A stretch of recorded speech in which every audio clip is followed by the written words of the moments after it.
What's brewing? Put down your phone, Lars. Start Instagram. Huh? Social media addict. Is that you? Yeah, definitely. Very on Addicted brand. to posting Yeah. on my Instagram. Hello, blogging. At least 3 posts a day. Yes, that's the golden rule, apparently. Welcome back to Lycka Kaffegårdar, Lycka Coffee Farms. With me, Sarah Steele, and Lars Pilgrim. We are gonna speak about sustainability today because it's a big deal in our company, and it's the main business that we do, basically. It's a big topic overall. What, do you mean in the world or just for us? I think in the world, everybody is somewhat talking sustainability. I think sustainability is the Really? word that everybody is. Yeah, if you look at I thought we were. all the company. Yeah, but the difference is how do you define sustainability, and what is the sustainability in terms of coffee? That's I true. think there's a multitude of different answers to that question. Was it a question? How do you define sustainability? I think that's like sustainable for a lot of people is just a fair trade certified coffee, and that's it. Yeah, and it's a pretty overused word as well. Could be, yeah.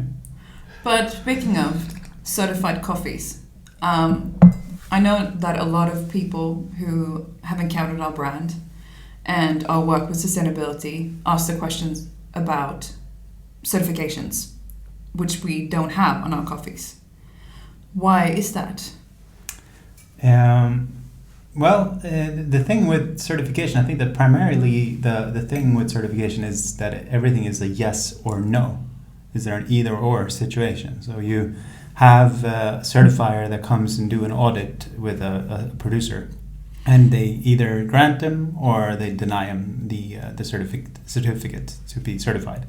And I think that's it's like the combination, like, or the old saying with the carrot or the whip. Mm-hmm. Like we rather believe in a more of a carrot situation. Like we need all the farmers to move in one direction, and it's not an either or situation. We can't show up with farmers telling them that, wow, you need to be organic because that's what we need to sell, and then we force them to be organic, and for them to transition over to organic overnight, it's going to be quite a hurdle because most of the time, if you are a conventional farmer and you're transitioning into organic, the plants are just not going to produce as much as they did, so you're going to lose a lot of income.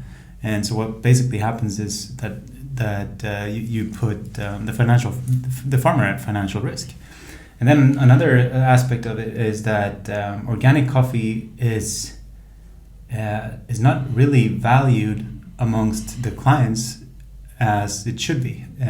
Like organic coffee on the market is not priced equally high enough or high enough that it's supposed to be. So we rather imply a method of where we focus on quality, and we teach the aspect of organic farming, and we need the farmer to take certain steps, but it's a step-by-step process. But for an outside person who listens to this now, what would happen to a farmer who would transition from non-organic to organic, said that they got a certification? Like, what kind of pressure would that put on a farmer? No, that if they were granted the first and foremost, there's a transitioning phase of I think it's 5 years that you need to, like if you go from conventional farming, then you need to prove that you've had 5 consecutive years of so to say organic compliance, and then after the 5th year, then you can get certified. So basically, it's about proving a track record. So the farmer is gonna start transitioning, and they're gonna basically not have the certificate until 5 years in, but in between there's a phase where they really need to be really careful with how they maintain and manage their farms, not to lose yields. But then on the other hand, what we're saying is at the same time that because most of the time, the organic certificate is an added cost for the farmer, that they're paying extra to get certified organically. And in our sense, we don't really need that organic certificate, because that's just a symbol on the bag. Because what we believe in is a full transparency and a full dialogue with the producer. Like, okay, this is how I maintain and manage my farm, and I use these inputs, or even better, I produce these inputs, these organic inputs. I produce them myself by fertilizer made from scraps on fruit trees, or from molasses, or from honey, or from like things that you can ferment and create your own biofermentation. And that's part of our teaching program, and our scout program, is that how do we make farmers being able to sustain themselves on their own produce, meaning that they don't have to buy organic certified inputs, fertilizer, or they don't have to buy synthetic inputs. They can produce it within their own system. And one example of that is that you look at is Clayton Barroso, that we have a very tight partnership with, and we feature his coffee right now in Brazil, in Caparao, and he's a farmer that turned organic 6 or 7 years ago. Stopped using any foreign inputs like synthetic fertilizer or any of that, and he has even gone so far that he now approaches a method called regenerative farming, where like syntropic farming, which is basically where he tries to recreate an ecosystem within his farm, more similar to what basically nature works like. Everything grows up and it withers and dies, and it creates the next generation of nutrients in the soil, and he keeps on feeding that system. But it's a closed system within his farm, and he doesn't rely on anything that he needs to buy from the outside. And the upside of that is also that he is able to make his plants more resilient towards different type of diseases. And at the same time, he doesn't need to rely on the prices. Like during this financial crisis the last year, the prices have spiked for fertilizer. Yeah. And then on the flip side, he is not really interested at all in the organic certificate, because he is able to sell his coffee based on the quality that he produces, and that fetches a lot higher prices for him than just an organic certificate. But a lot of people are probably wondering, like, why we don't get the certificate. Like, what would that? Why would that be a problem for us to just get the certificate on the bags? Because it's an added cost for something that doesn't really give the full picture. And I think part of the problem with certifications is that very often, when you have a certificate or certification, you feel that your job is done. But this is far from done. Like, just because you're able to get an organic certificate, it doesn't mean your mission accomplished or mission complete. It's just one part of the step, and I think what we see, like organic produced coffee in the world, is always, or primarily, it comes from the lowest cost of production countries. So, like, for instance, most of the organic coffees in Latin America comes from either Honduras or Peru, where they can produce coffee at a really low, cheap price. You have very little coffee that comes organic from, for example, Costa Rica or Brazil, where the cost of production is much higher. So basically, the whole system is set up so that, okay, how can we produce the organic certificate on the coffee and not raising the price too much? And I think that's a question that it sort of need to look at it in another way. Yeah, because I know that we discuss quite often as well that there isn't really a certificate that does what we do. No, there isn't, and that's why we when we started talking about how, okay, so there's always going to be this factor, like, okay, are we trustworthy enough? Do our consumers or our audience, do they trust us well enough to sort of comply or to sort of agree with this? And that's when we came to think of that what we need is just a third party surveyor, somebody that just looks at our production and our neighbor's production and the whole supply chain of our coffees, and then just gives an honest, true picture of what is going on, like in full transparency. And that's why we connected with Enveritas, which is exactly what they do. Which and they're a non-profit organization that is completely independent as well. Completely independent, and they're set out to eradicate poverty in the coffee sector by 2030. So it's a pretty ambitious goal that they have, and they're funded by several different entities in the world. And we, as Lykke, we bear the cost of that verification program. So what they do is basically they have people in each of the origin countries that we work in, and they go out and they see each and every farmer, and they collect over 500 data points to verify, like, okay, how is the farm managed, and what kind of inputs, and how do you maintain it? And then we get that data, and then year by year we can track it to see that we make the improvements.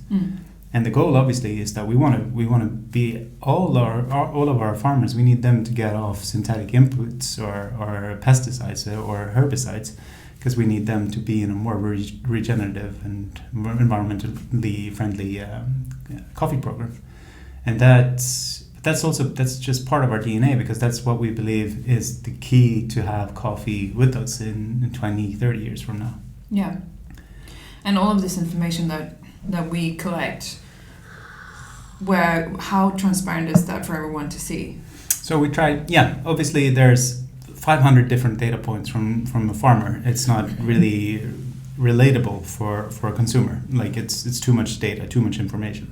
So what we started doing from this year is that we started compiling everything into an impact report. And that impact report starts like a child, obviously, and it's going to grow into something beautiful over the years, because we're gonna accumulate a lot of data, and we're gonna channel that, and then we're gonna be able to see the path that we've been on and the progress that we've been making, but as well also the challenges, because not everything is a fluffy cloud of pink and purple. No, of course not. But what would you say has been the biggest challenge when it comes to implementing sustainability with the farmers and organic farming?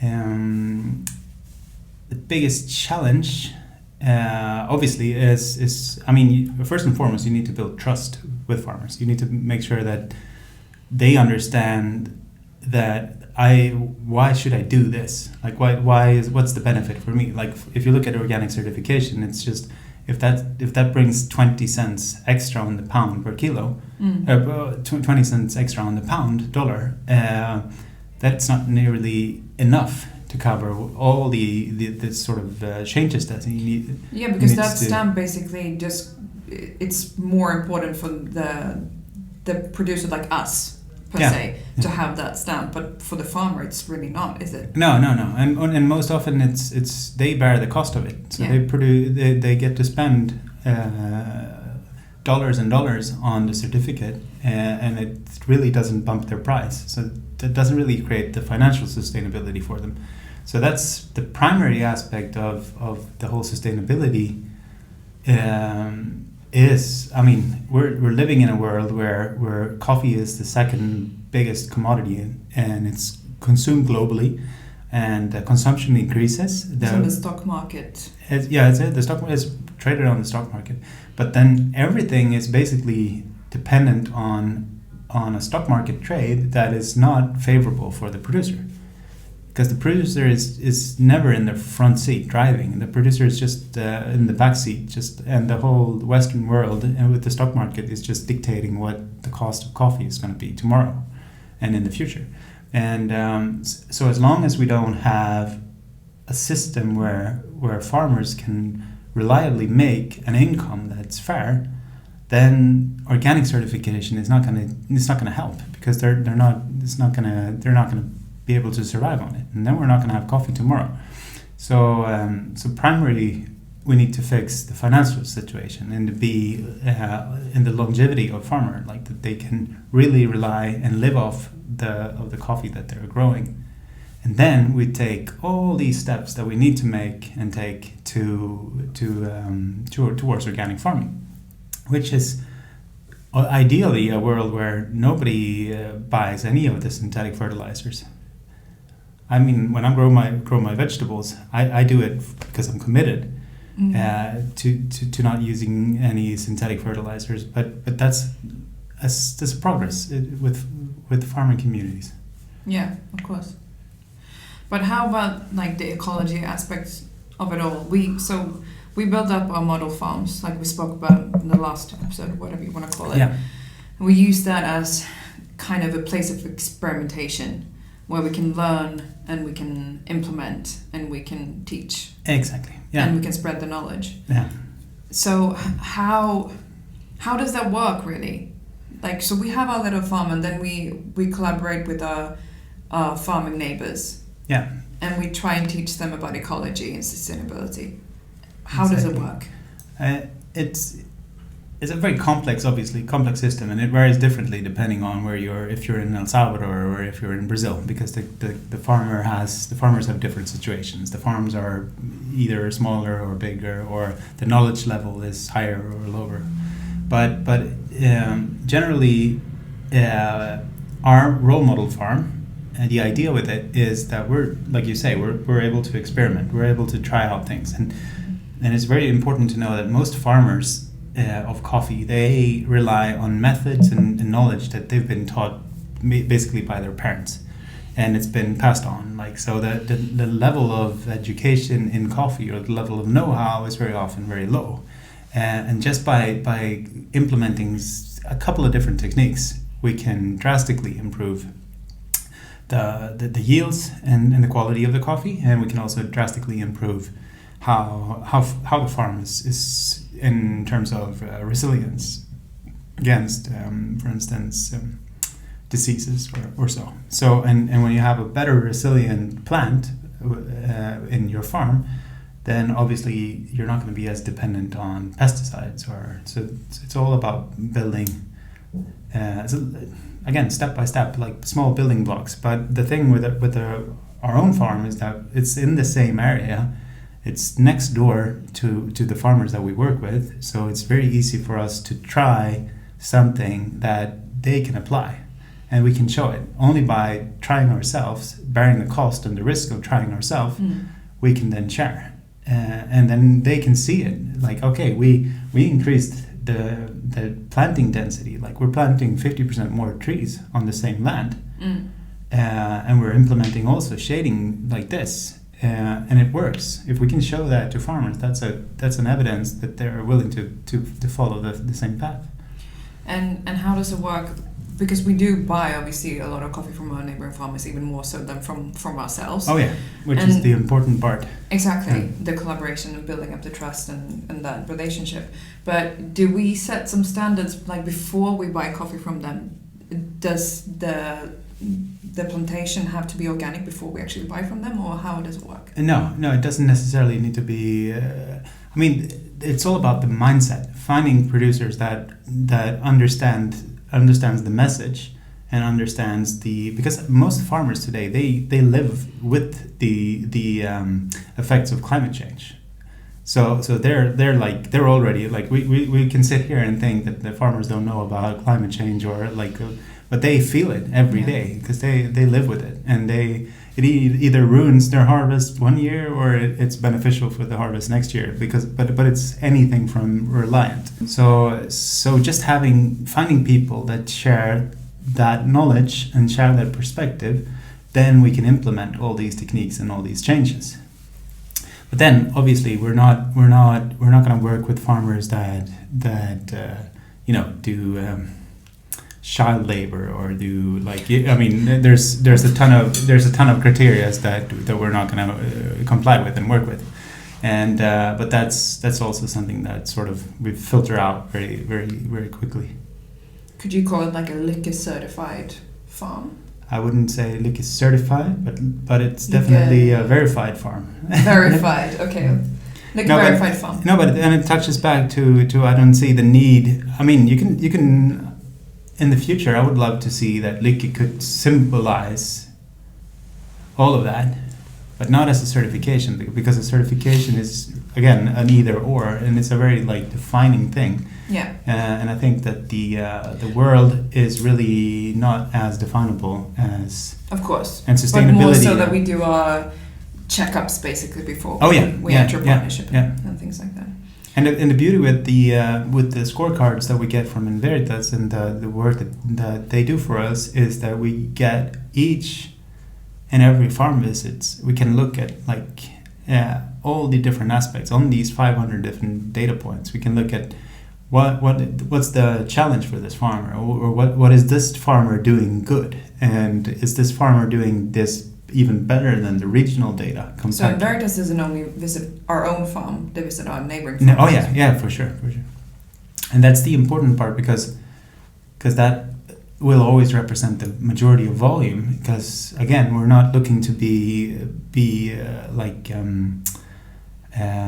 colonialists that just grow coffee like in all these countries, but rather have projects that have ripple effects of doing good things. Cultivating happiness, yeah. There we go. We got it. So about climate change, which is obviously a big issue in every single aspect and every single business. What is the biggest challenge there, and how can we do something about it? Because I know that we've talked about kind of merging together Robusta roots with Arabica top plants. Yeah, grafting is one. Yeah, things like that. Yeah, but I think definitely need to be we need to be open-minded. We need to be looking at what science sort of presents, and there's like institutes like the World Coffee Research. They're doing a tremendously beautiful job where they're mapping out in several different countries to see how climate effect is changing the production of coffee for the future, and how they can adapt, how producers can adapt. But one thing could be grafting, like we're putting Arabica on top of Robusta root stocks because they have the ability to attract nutrients better. Or there's several different types of varieties that are being developed that are more productive, that are more resistant to diseases, that are generally the sort of outcome of increased temperatures or changed weather patterns. But then also I think we need to look at, like, take Robusta for instance. I think that Robusta's always been the bad boy because it's rough. It has a texture and a flavor that's not anything like Arabica. But that's also the general state of mind. So what if we just address it differently and we look at it like, how good can we make Robusta taste like if we just look at it differently and apply the same type of methodology and the techniques that we use for high-end Arabica? Yeah, because Arabica is going to be pretty scarce. Because in the future, Arabica is going to be really scarce, and we're going to see Robusta plantations.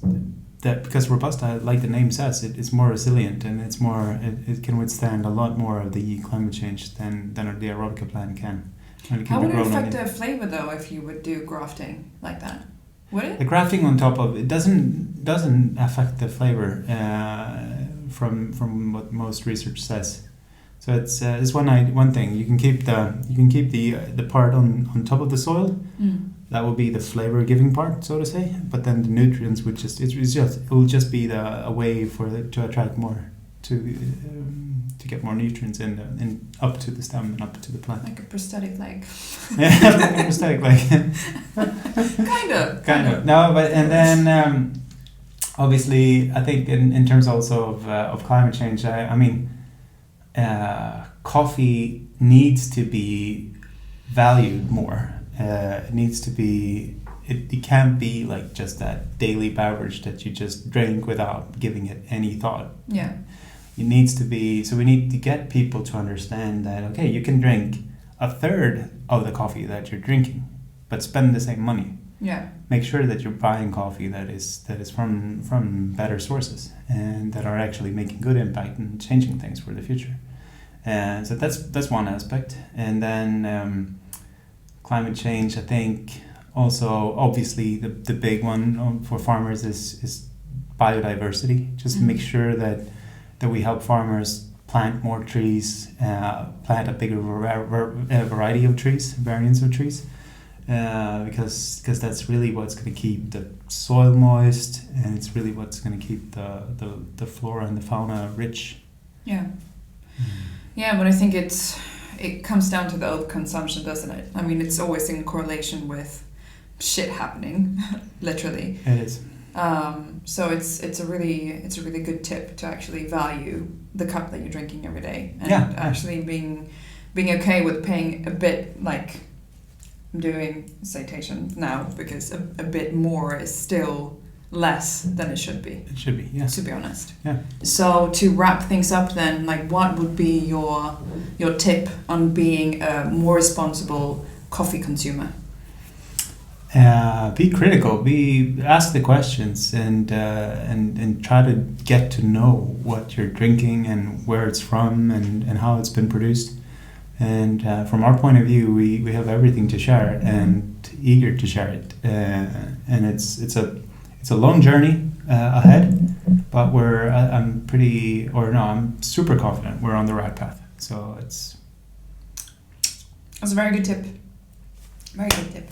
And drink Lykke coffee, obviously. Join us next time when we discuss very